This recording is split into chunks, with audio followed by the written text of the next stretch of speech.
hypermobility and hydrotherapy or aquatic therapy, when you are in water, water is a destabilizing environment.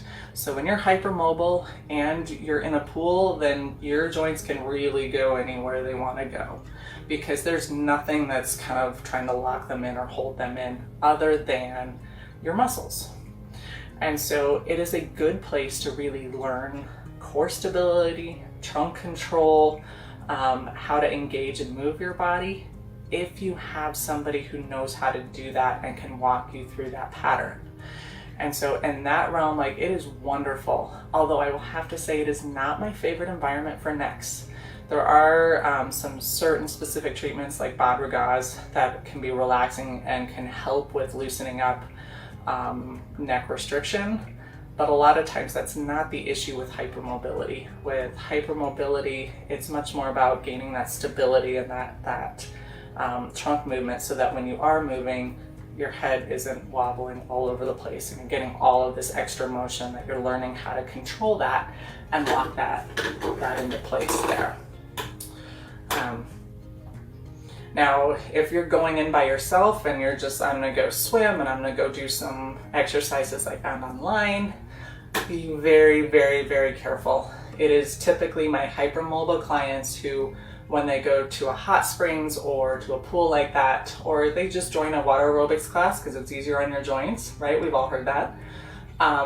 That they get into trouble and they feel fine in the water, and then they get out and they hurt, because as they're moving through positions, they're not realizing that they're hyperextending their joints as they're moving, because water has different principles than air. The faster you move through water, the more resistance.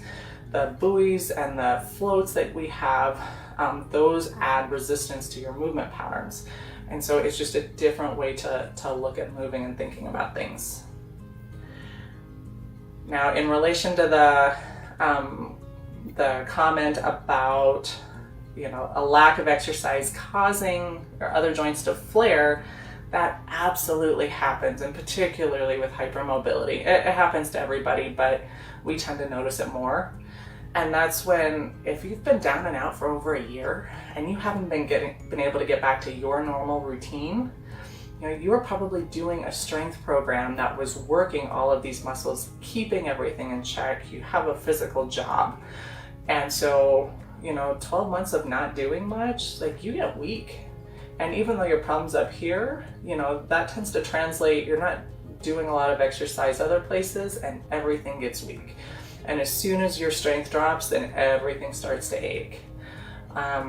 In my life, and this is not a study related, so this is more just what I've noticed, 6 weeks of not doing a regular exercise program for me personally, I start to notice it. 6 months, and I have had 6-month stretches, I hurt. And 6 months is usually the most I can go before I'm like, I gotta do something because I'm getting miserable. And just like everybody else, life takes over and it kind of gets pushed to the back burner, but it definitely makes a difference. So what do you do when you're in a situation like this, when you're still hurting, and when you have a neck pain? Like, walking can be painful, so it's hard to exercise. The important thing with this is you want to find exercises and movements that will isolate those other joints and not put any strain on your neck. So these might be doing straight leg raises lying on your back where that head's supported, wall sits where your back is on the wall, head supported.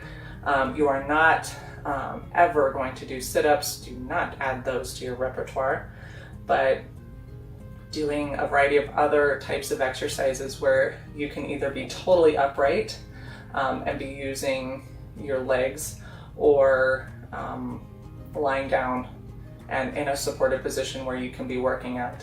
And there are actually a lot of exercises out there that fit that criteria.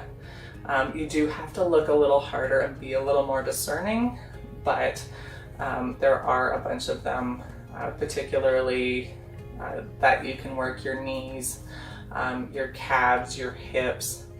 Now, shoulders are a little tougher because shoulders, you have to remember, most of our muscles one side attaches to your neck, the other side attaches to your shoulder.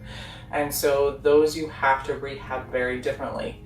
First, you have to get that stability back, you've got to get that pain down, you've got to get that position adjusted, you have to get that tone down so you can actually control the muscle.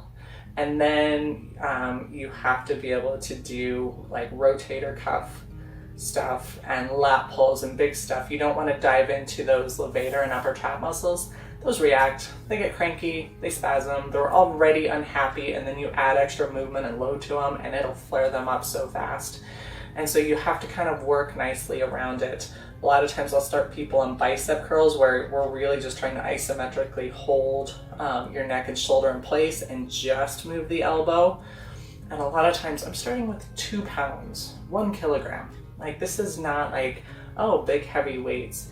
It's really about learning to be specific about your movement, because you would not believe the number of people who do a bicep curl and their head's moving all over the place, their back is moving all over the place.